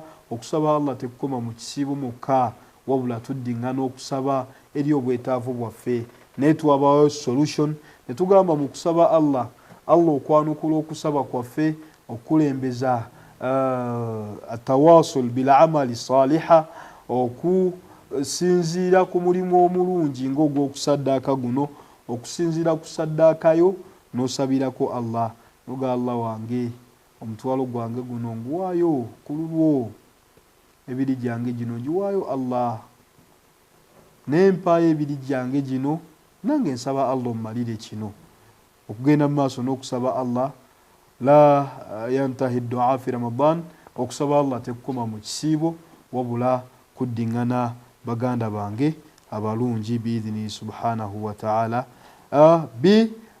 sadaqa n'omusaba ng'okozesa okusaddaakako okozesa okuyamba n'oyamba omulala atakufaanagana nga we tutafaanagana bulamu tetufaanagana kyolwaleero nze nsingako kuweeruuka gwe batulazaawo embeera gy'alimu gy'awangaaliramu naye ate nange amusingako nange ate nina byenjayaanira otuukako nina byenjagala Allah mpe njagala promotion ku mulimu gwange gwenkola njagala baraka mu byenkola njagala Allah nange amaka nve mbupangisa njagala nange Allah ompe zadde njagala Allah niya yange nfune omukyala njagala nange niya yange Allah nfune omwami genti Allah wange mpadde abantu be bandazeeku mu background abeeruuka nenza abawa nange nina obwetaavu bwange nange nina ebinzitoyeeko mu bulamu nsaba Allah obinzirewo hatta wa inkana maradun niwe kiba kirwadde nga kyekikuluma osobola okisabirako biswadaka nabbi sallallahu alayhi wasallam atugamba nti dawomarudakum biswadaka mujjanjabe endwadde zammwe naye nga mukozesa n'okuyamba abalala n'okusaddaakira abalala. Ali mu Luuka nga nti ye anoonya mazzi anoonya kyakulya wasomera walungi ekyo nkimuwadde saddaase neetabye mulimu ogwo naye Allah nange nina ekinnuma obulwadde bumazeewo embeera emazeewo nalaba kuseeka muddu omu twagenda twali tiimu nnene mwalimu ne Sheikh Yahya Mustafa Kalungi twagenda omuddu omu nga tumaze osomesa ensonga zino ez'okusaddaaka kuwaayo okuwa zaka agamba ne musomesezza ensonga ge nti Allah awonye nazo endwadde naye yalina pasipooti za mirundi ebiri alina obutuuze ebungereza nga alina n'obutuuze wano naye nga yalwala atambulira ku muggo takyalina na busobozi buddayo bungereza nga yasalawo ng'asalawo olw'obulumi bwayitamu olw'obulwadde bwalimu ayanguyize abanamubeera okumpi ng'afudde kyekigambo ekituufu aleme kukaluubiriza bantu ate tusonde ezinamugye bungereza omukomyawo basinga okutya okumusondera kati nga bannaye musomeseza ku nsonga eno nenze mbadde sikimanyi obulwadde buno bunnuma mumbalebalemu nina savingi wange gwe nakola ali mu St West nzijemu mmeka ga St West zoyina okujjamu sente zo nasooka asasulako ekitundutundu ku zo naye mukuddayo wayitawo akaseera mukuddayo nga tuyiso kima sente zasigalayo tuyingira mu ddiiro batwaniriza mukulu ava mu kisenge nenge emigo giri awo yabadde akozesa kutambula najja nga atambula mpolampola aga baseka nabayise baga okuva wennawo ekitundutundu ku zaka wallahi laazim waliwo enkyukakyuka mu bulamu obwange kati nabbi kyagambye nti dawuma rudakum osobola nokikozesa nosabirako Allah ku kirwadde ekyo ekikuluma ekikubala embiriizi mu mubiri tusobagana banga batulaba al istimrar okuddingana ensonga ya tauba wal istighfar wa sadaqa n'okusaddaaka biidhnihi subhanahu wa ta'ala ebyo tebikoma mu kisiibo wabula biddingana n'ensonga endala nyingi. Sebo Haji Jaafar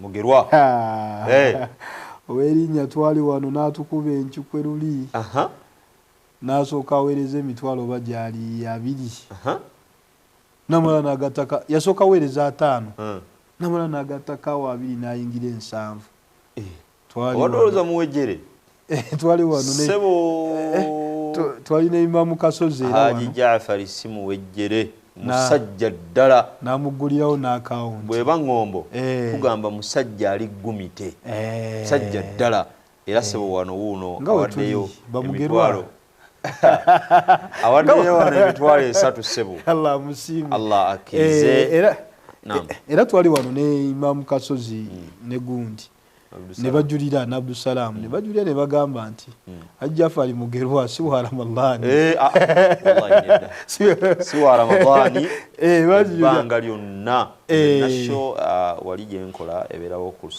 Sunday nene yo Saturday Bashiri Sajjamba yatulogikola atuzeyo mu nnomo nga 6 obanga awedde naye awaayo ate nabeera mu bavuganya era namala akitegeera nti Haji Karimu yazze edda n'emitwalo 5 ayinza okuzongerako n'amuyisa kubanga tayagalira ddala bintu byakumwesimbamu ate bwazitaddeyo zino esatu n'azisaawo wano Haji n'ateekako kayimoja akalaga nti oyo namusinze dda kako namusinze dda ekyongera okulaga Haji oyetaagadddemu onyiga essimu ogambe Haji Karimu ono togenda kubeera nga gwe yatuteeruuka gwe yatutwala ekatakwe ate n'ebyokuwaayo bino beere ng'otusingiramu beera ng'omugamba openly nti nedda Haji Karimu togenda kunsinga nze leero kkiriza nze abasinga nga bulijjo bw'osinga biidhinillahi taala. Ekyomugisha Shamimu ettaano nzirabye maama wange Amina Nakintu naga buli mukyala yenna ng'amanya ge Amina abeera maama wange. Kakati maama wange barakallahu fikum Amina Nakintu omutwalo gutuuse jjo nawe nakyaddeko nensangawo omukyala Amina Namirembe nga munanga webali nze nga simanyi namumanya kyekyo TV kyeyina nti osinga n'omuntu nga ye nga akumanyi era shekhe tulibeera beegendereza nnyo yonna gye tuyita. Oyinza okweyisa obubi ku muntu ng'ataakumanyi n'oyonoona oba oliawo brand. Tusaba Allah subhanahu wa ta'ala ayongere okutulongoosa n'embeera zaffe atufuule bakkakkamu yonna gye tuwangaalira. Yenna dakika kasigaddeyo katono nnyo gw'atannaba kubanga owaayo ezo ze nnamba baako kyokola. Tuli ku nsonga yaku ekibuzo Sheikh kyaziragaye maadha ba'da Ramadan, ki ekiddako oluvannyuma lwa Ramadan okubanga awedde. Ogenda kuddayo mu mbeera zo, ogenda kusigala nga weeyagalira mu by'obadde weeyagaliramu, oba olina bye wayize okusigala. Nagaye nti oluganda lwange lwatandise ottagala okuddiŋŋana tewagamye kiroweza okubeerezaamu.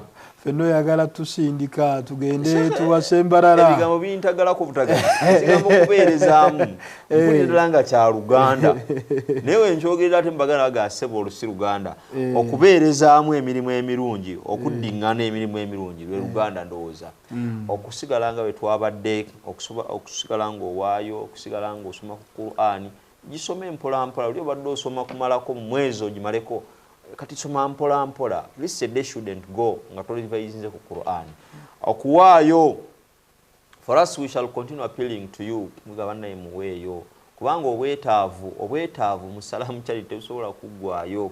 Waliwo n'abajja nga oba twali tubasuubira bano abeeruka tubasuubira nti during this time we are supposed to be doing this eruuka naye waliwo abajjanga ze naga nange omwana wange mulwadde ali mu mulago wali biki bansabye kino wekiddagala nga mutuufu tolina kubuusabuusa okujjako kutuna mu mpapula n'okonfirming nti kituufu n'ogamba Aisha nti waayi Aisha ono mukolereyo bw'oti kati byonna bibaawo. N'olwekyo tulina okusigala nga tubagamba nti bannange muweeyo. Allah subhanahu wa ta'ala yekka yasobola okukkiriza ate ne Ramadani zaffe tumusaba azikirize. Edduwa ze tumusabye bw'atazikiriza Allah ani ayinza okuba nga azitunulamu. Sheikh eddakika zisigaddeyo 3 nsaba okozeseko 2 ng'osabira abantu bano tubeere nga tusiibula naye nga Sheikh tannajja nyongera okubikira Haji Abdu Mubiru wali Kololo Allah amujjuludde okuziika kwa Nakwero. Tujja kuba ne salatul janaizi wali Kololo Mosque ku ssaawa 5 insha Allah taala. Tusaba Allah wekisa ekingi. Amina ya Rabbi. Muddu we Alhaji Mubiru amusonyiwe byamusobako. Allahumma amin. Tusaba Allah amusaasire ate era amusonyiwe amuyingize ejjanaye ey'ekitiibwa. Amina ya Rabbal alamin. Ayi Allah nsabira abaddu bo bonna n'abazaana abeerekereza ne bawaayo mu kiro kino ekyolwaleero ng'ennaku z'omwezi 2 omwezi ogwa Shawwal. Tusaba Allah oteeke emikisa mu buwangaazi bwabwe. Allahumma amin. Nsaba Allah oteeke obataase okudda emabega. Amin. Nsaba Allah obawe obuwanguzi mu byonna bye bakola. Amin. Nsaba Allah obataase okulemererwa. Amin. Bateeke mu bantu abateeka omukono mu kintu ekintu ne kigenda mu maaso. Amin ya Rabbi. Tukusaba Allah nga tukusukulajanira famire zaabwe nazo ziteekeko omukisa. Amin. Ng'oyisiza ku ekyo kye beerekereza ne bawaayo. Ya Allah. Ayi Allah ow'ekisa ekingi tukusaba nga tukulajanira abaddu abo abeerekereza ku makya gano bataase obwavu. Amina ya Allah. Bateeke wala n'obuwakanyi. Amina ya Allah. Obateeke wala n'ebizibu. Bateeke wala Allah n'ebibamba. Ayi Allah bateeke wala n'emitawaana. Bataase amakomera. Bataase abalabe. Bawa obuwanguzi byonna bye bakola. Innaka waliyu dhalika walqadiru alayhi. ربنا ارفعنا وارفعهم جميعا يسر لنا ولا تعسر علينا بارك لنا في جميع أمورنا أمور الدنيا ودين بحولك لا حول ولا قوة إلا بالله العلي العظيم وصل وسلم على نبينا محمد وعلى آله وصحبه وسلم والحمد لله رب العالمين. Sheikh tusaba Allah akirize barakallahu fikum. Asembyeyo bamuyita Shamida Fatuma awaddeyo 13 tubeyanziza bannaffe ababaddeko tusaba Allah subhanahu wa ta'ala atusinkanye n'olwenkya sawa 11 paka sawa 1 insha Allah ta'ala nga tulwana kubanga tugezaako okusaawo ekiraga nti twayize mu Ramadhan. Nze Muyingo Mustafa nkoze ne tiimu nene nnyo ne Sheikh Muhammad Mugerwa aba Agure baani bonna tubadde nabo nga balwana okubanga bino obiraba. Tusaba Allah subhanahu wa ta'ala fenna banna yatusiime naawe awaddeyo kyawaddeyo Allah subhanahu wa ta'ala akkirize awusikayira naawe nkulabye ebitaanu. Assalamu alaikum wa rahmatullahi wa barakatuh. Wa alaikum salam wa rahmatullahi wa barakatuh.